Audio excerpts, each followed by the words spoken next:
No, I didn't feel anything, Alan says, disappointed. Auric trembles.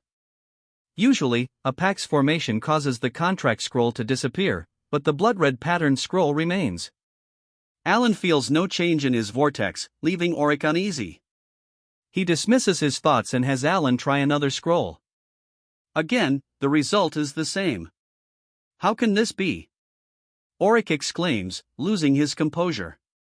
Despite multiple attempts and Alan shedding much blood, the pact remains unformed. Alan, not understanding the pact's importance, remains calm. Such a gifted child, yet, he cannot form a pact with the deity, Auric slumps in defeat. Teacher, what's wrong? Alan asks. Alan, choose another path.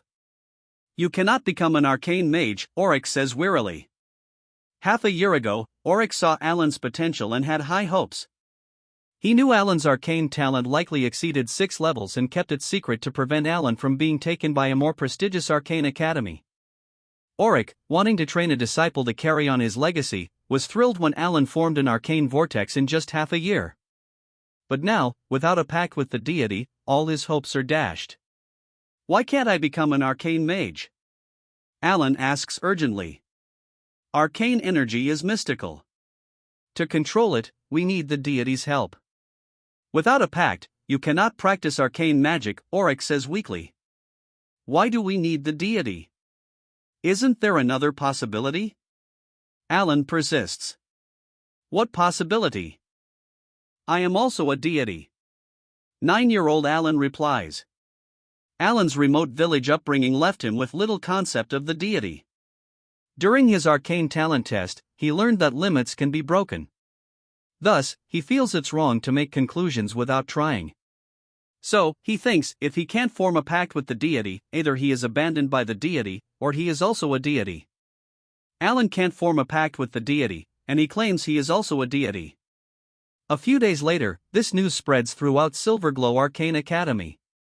The student, once hailed as the greatest arcane prodigy, now can't form a pact with the deity and claims to be a deity himself. The academy is filled with ridicule.